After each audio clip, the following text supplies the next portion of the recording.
We have an exciting day today. We are going for our very first meeting to meet with a custom home builder. We've actually got 2 meetings today with 2 different builders. And we had our initial call last week, and we're just gonna go ask some questions, get this process going on starting to build our house. Stopping out no way, just seeing green lights won't never touch the brakes. Let me tell you something, let me tell you something. Well, I think this house building process has created a monster.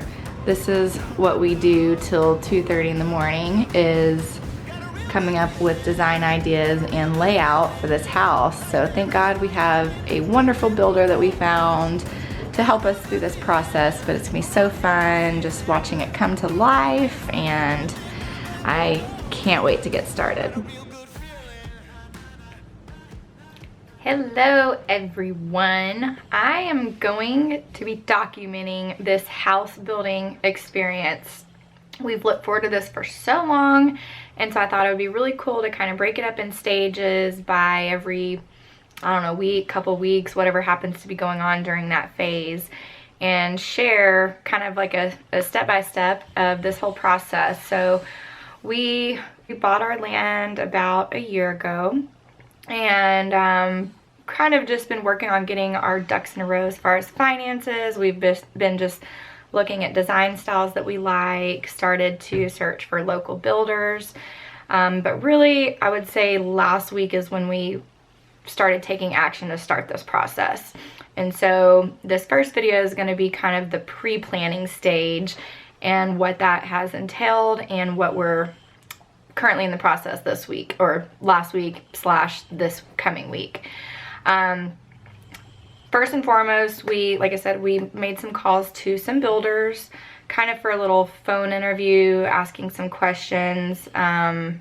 There's no question off the table because this is a brand new experience for us, so I kind of just wanted them to share their process of where do you even start with home building.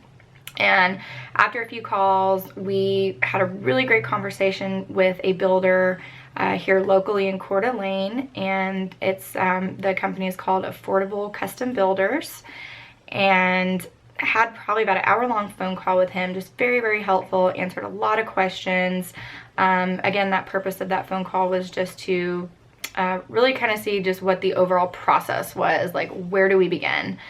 And some people that we talked to, I'll backtrack a little bit. Some people recommended starting with an architect first, whereas a couple other builders suggested that you do not need an architect, that typically they work with drafters that can do nearly everything an architect, but basically they don't do the 3D designs, but they can help you work through your design style, your drawings, everything you need to still build your house.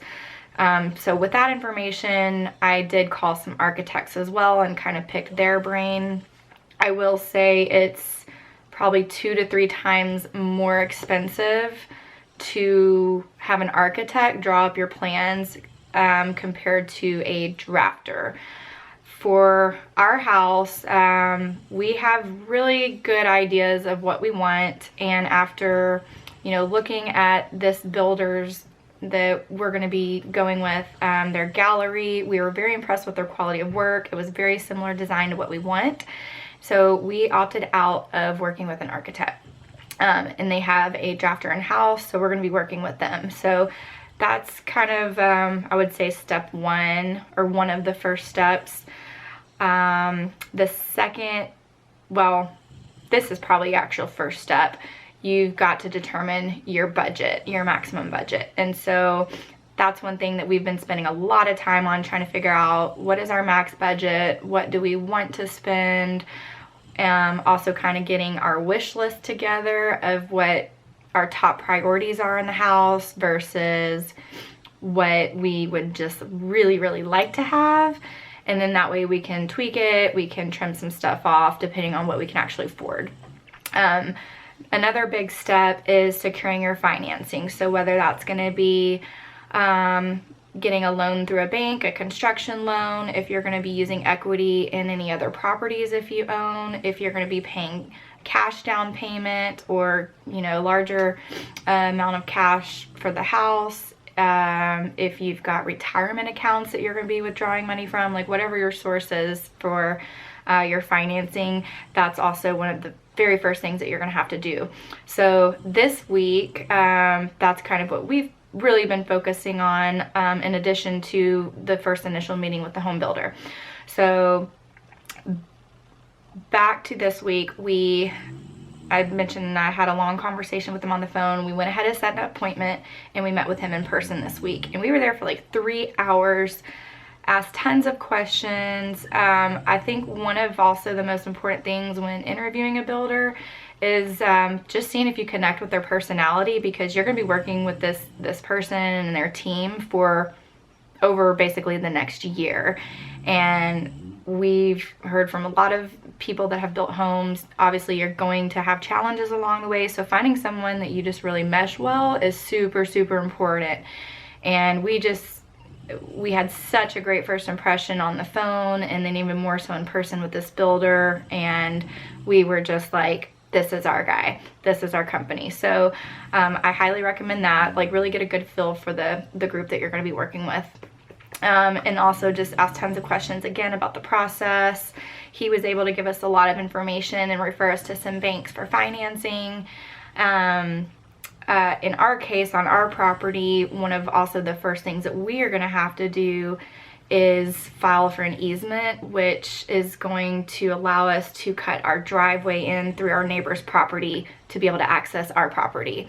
And so that's actually one of our first steps that we're going to have to do. So I've already actually made a phone call to a real estate attorney as well as the title company to figure out what all that involves. So I'll probably be doing another follow-up video on that once I know exactly how that process is. But if you do own a property that doesn't have accessibility, you may also have to go through this and file an easement through another person's property. Let's see what else. Financing, yeah. So this week we called several banks, and I recommend, if you're going to be securing loans and financing, to do the same, because you always want to compare different programs. You can also, while you're getting like pre-approvals and they're pulling credit, it doesn't impact your credit. If it's, I want to say it's within 30 days and you're getting multiple bids from banks. So you want to compare interest rates and compare programs to see what they offer. So I submitted out 3 loan applications this week to banks, 1 big bank and then 2 local banks, which one of them was a credit union. So just do your research. Some of the main questions that our builder recommended to ask these banks, especially when it comes to a new construction, is 1, do they offer a one-time close, which is extremely important because that will allow you to only have to basically go through the approval process, underwriting and all that, and close one time at the beginning before your construction starts. Versus, I think the way older loans typically used to be on constructions, you'd have to pre-qualify at the beginning, then they would have to re-qualify you at the end, so you could potentially go through this whole building phase and then get to the end and, you know, you could lose your job or have something major happen throughout that year that could end up allowing you or not allowing you to qualify for the loan, and you just went through all that time and money and effort, and you definitely don't want that. So a one-time close is super important. Another thing is asking how long their term loans are for the construction phase, which up here in Idaho, it takes about a year to build. And so finding like a 12-month term loan is really important to make sure that they will you know, be able to lock in those rates. And then if, let's say, your construction exceeded 12 months, or let's say they only offered a 9-month term loan and it took 10 months or 11 months to build, they may charge penalties or fees or additional like interest percentages for that extra time it took. So that's another important question to ask. And then the last one was seeing if they can, once you like apply for your loan, you figure out whatever your interest rate's going to be. Let's say there's a drop in interest rates a month later. I wrote down notes. It is called, oh yeah, and get you a good notebook because you're going to be taking lots of notes. Okay, it was called a automatic float down, and what that means is if there is a drop in interest rates, they will honor the lower rate, and usually it's within a 60-day period. So let's say you apply for a loan on May 1st, and then on June 1st it drops another point. They'll actually lock you in at that lower interest rate. So those are just a few of the important financing questions that our builder recommended, and that was really helpful to us to ask all these different banks we were talking to.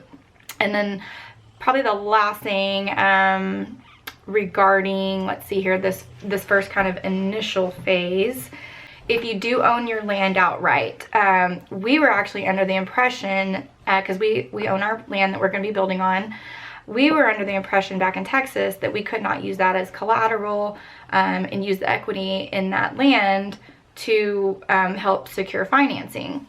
I don't know if that's true or not, or if it varies state by state, but we did learn that here in Idaho, we can actually take our an equity loan up to 100% of the equity we have in our property.